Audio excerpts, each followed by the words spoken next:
Sa gitna ng abalang kalsada ng San Marcelino Street, Ermita, kahit alas 8 na ng gabi, nanatiling mabagal ang daloy ng trapiko. Ang dahilan? Isang babaeng tila nawawala sa sarili ang pasuray-suray na naglalakad sa gitna ng daan. Hindi alintana ang malalakas na busina at sigaw ng mga driver, patuloy lamang siya sa kanyang paglalakad, tila bingi sa ingay ng paligid. Miss, ano ba? Gusto mo bang masagasaan? Kapag nangyari yan, kami pa ang mapapahamak, sigaw ng isang driver, puno ng pagkabahala at inis.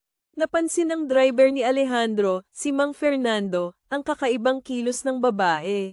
Sir, mukhang lasing ang babaeng yan, bulong niya kay Alejandro, habang patuloy na tumititig sa dalaga. Hindi na nakatiis si Alejandro at bumaba ng kanyang sasakyan. Sir Alejandro, huwag na kayong makialam, paalala ni Mang Fernando.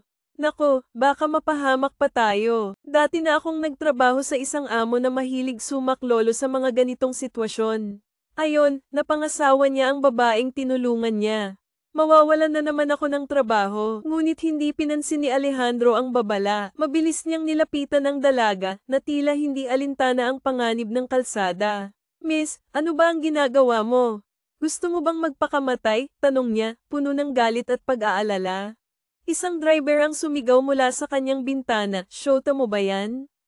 Kunin mo na nga, lasing yata eh." "Hindi ko siya kilala," sagot ni Alejandro, habang pilit na hinayla ang babae palayo sa gitna ng kalsada. "Ano ba? Sino ka para makialam sa akin?" sigaw ng babae, sabay tulak sa dibdib ni Alejandro. Galit na galit ako sa mundo.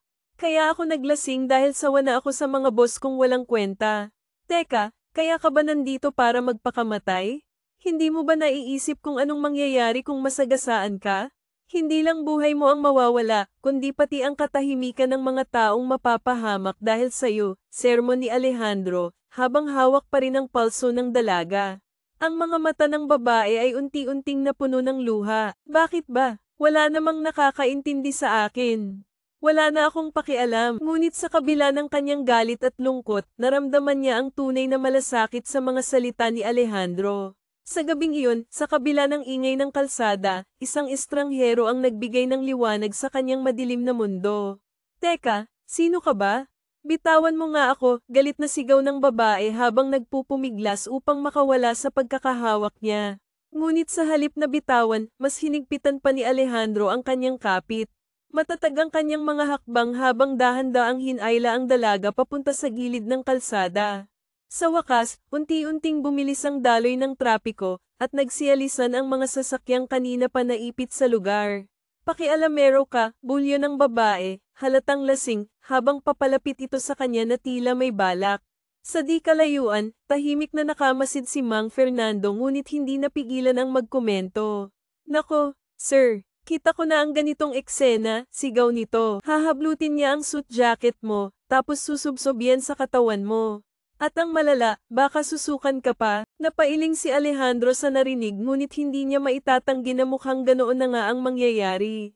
Nang halos abot kamay na ng babae ang kanyang suit jacket, mabilis siyang umiwas. Dahil dito, nawala ng balanse ang dalaga at napasubsob sa malamig na sementadong kalsada. "Aray!" sigaw ng babae habang gumugulong sa sahig. Sa halip na mag-alala, hindi napigilan ni Mang Fernando ang tumawa ng malakas. "Mang Fernando, huwag naman ganyan," saway ni Alejandro, sabay kamot sa kilay. "Kawawa naman siya." "Aba, sir, hindi ko naman siya pinagtatawanan ng masama, pero nakita ko na kasi ang ganitong eksena dati. Alam mo, sir, nasa iyo ang desisyon. Kung tulungan mo yan, baka siya pa ang makatuluyan mo. Pero isipin mo muna kung gusto mo ba ng ganyang klaseng babae. Tapos, baka paggising niyan bukas, ikaw pa ang pagbintangan na may ginawa ka sa kanya," ani Mang Fernando habang umiiling-iling. Napabuntong hininga si Alejandro. "Grabe ka naman, Mang Fernando. Paano kung may masamang mangyari sa kanya dito?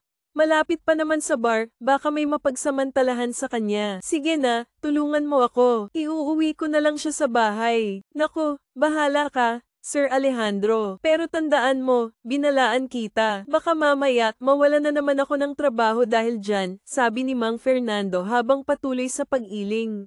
"Promise, hindi mangyayari yan. Kung sakali, ililipat kita sa kakilala ko," sagot ni Alejandro na may ngiti sa labi. Walang pag-aalinlangan, binuhat nila ang babae na ngayon ay halos hindi na makatayo sa sobrang kalasinggan. Napansin ni Alejandro ang dumi ng damit nito kaya naisip niyang dalhin ito sa kanilang mansyon upang maasikaso ng mga kasambahay. Pagkalipas ng kalahating oras, narating nila ang mansyon. Oh, Mang Fernando, kita mo?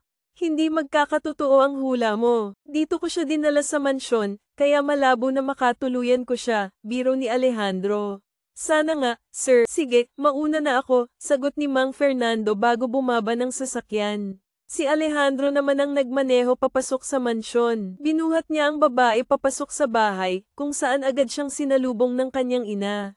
O anak, Alejandro, sino naman ang babaeng iyan? At bakit siya ganyan karungis? Tanong ng kanyang ina, halatang nag-aalala habang tinitingnan ng dalagang nakahandusay sa sopa. Ma, naawa lang ako sa kanya kaya dinala ko siya rito. Nakita ko siya sa ermita, nasa gilid ng kalsada at muntik ng masagasaan. Hindi ko alam kung anong nangyari sa kanya, pero halatang kailangan niya ng tulong, mahinahong sagot ni Alejandro habang inayos ang buhok ng dalaga. Biglang sumingit si Diego, ang bunsong kapatid ni Alejandro, na may kagalakang sumigaw, Kuya. Sa kumpanya ninyo ni Daddy siya nagtatrabaho. Nakita ko na siya roon dati. Talaga, Kuya? Ang ganda niya, dagdag pa ni Isabela, ang 7 taong gulang nilang kapatid na babae, na nakasuot pa ng damit pang prinsesa. Siya na ba ang magiging ate namin? Tanong nito habang nakangiti at tumatakbo papunta sa sopa. Napangiti si Alejandro at kinarga ang bunsong kapatid. Hindi, Isabela. Hindi ko pa nga siya kilala, sagot niya bago ibinaba ang bata. Agad namang lumapit si Isabela sa dalaga at sinuri ito. Samantala, kinuha ng kanilang ina ang ID na suot ng babae. Oo nga, anak, mukhang empleyado nga siya sa kumpanya ninyo. Pero bakit kaya siya napunta sa ganoong sitwasyon? Tanong ng kanyang ina habang iniisip ang posibleng dahilan. Tumango si Alejandro at saglit na nag-isip, Ma, baka kailangan niya ng pahinga. Ilalagay ko muna siya sa isa sa mga guest room para makapagpahinga ng maayos. Bahala ka na, anak, pero tandaan mo, alagaan mo siya ng maayos. Mukhang marami siyang pinagdadaanan, sagot ng kanyang ina na puno ng malasakit. Binuhat muli ni Alejandro ang dalaga, ngunit sa halip na dalhin ito diretso sa kama, dinala niya ito sa banyo. Maingat niyang inilapag ang babae sa gilid ng bathtub at binuksan ang tubig upang ipaghanda ito ng paliligo. Tinawag din niya ang isa sa kanilang kasambahay upang tumulong. Habang inaayos ang dalaga, napansin ni Alejandro ang kanyang natural na kulot na buhok na lampas balikat. Napabuntong hininga siya at napangiti. Akala mo kanina, maiisahan mo ako ng suka, ha? Ayan tuloy, puro gasgas ang mukha mo, biro niya habang hinawi ang buhok ng babae mula sa mukha nito. Ngunit sa hindi inaasahang pagkakataon, biglang hinawakan ng babae ang kanyang jacket at mahigpit na hinayla ito. Napasubsob ang mukha ni Alejandro sa balikat ng dalaga, at bago pa siya makaiwas, doon na siya sinukahan. Grabe naman, napasigaw si Alejandro habang pilit na iniiwas ang sarili. Sa kabila ng sitwasyon, hindi niya maiwasang matawa sa nangyari. Ano ba yan? Sinukahan mo pa ako? Napaatras si Alejandro habang pilit na nililinis ang sarili. Naiwan ang dalaga na patuloy pa rin sa pagsusuka, tila walang katapusan. Grabe naman siya. Gaano karami ba ang kinain niya? Parang walang nauubos, bulong niya sa sarili habang naglalakad papunta sa kanyang kwarto. Halatang iritado ngunit hindi maitatanggi ang bahagyang awa sa dalaga. Kinabukasan, isang kakaibang tanawin ang bumungad sa dalaga, 2 cute na bata ang nakatunghay sa kanya habang siya'y natutulog. Napabalikwas siya, halatang naguguluhan. Sino kayo? Nasaan ako? Sunod-sunod niyang tanong habang pilit na inaalala ang mga nangyari. Hello po. Kamusta na po ang pakiramdam mo? Tanong ng batang babae na si Elda, puno ng ngiti sa mukha. Ate, sigurado akong masakit ang ulo mo kasi uminom ka ng alak kagabi. Ganyan din si Kuya Alejandro noon, di ba, Kuya Diego? Sabat ni Isabela, sabay tingin sa kanyang kuya. Medyo masakit nga ang ulo ko, sagot ng dalaga habang hawak ang noo. Sinulyapan niya ang paligid, pilit na iniintindi kung nasaan siya. Siya nga pala, mga bata, kayo ba ang tumulong sa akin? Wala akong maalala, tanong niya, halatang naguguluhan pa rin. Hindi sila. Ako, biglang sabat ni Alejandro habang papasok sa kwarto. May hawak itong tasa ng kape at maluwag ang ngiti sa labi. Ikaw, Sino ka naman? Tanong ng dalaga, bahagyang nag-aalangan ngunit halatang nagpapasalamat. Alejandro Vergara, 31, ang gwapong kuya ng mga batang yan. Hindi ba, kids? Ngumisi si Alejandro habang naupo sa single sofa. Tama siya, si Kuya Alejandro ang gwapo naming kuya. Pero babero siya, kaya mag-ingat ka, mabilis na babala ni Elda na nagdulot ng tawa sa dalaga. Talaga, halata naman yata sa kuya ninyo. Kung hindi, hindi niya ako tutulungan, sagot ng dalaga na may bahagyang ngiti. Salamat pala, alam kong malaking abala ang naidulot ko sa'yo. Anong pangalan mo? May ID ka pero wala ng ID sa loob. Naihulog mo siguro dahil sa kalasinggan mo, tanong ni Alejandro habang humigop ng kape. Hindi yon nahulog, itinapon ko. Naiinis kasi ako, sagot ng dalaga, halatang bumabalik ang inis sa kanyang boses. Wala kasi ang manager ko, akalaing ilipat ako sa factory. Ako na nga ang branch manager, tapos gagawin akong secretary ng bagong executive manager doon.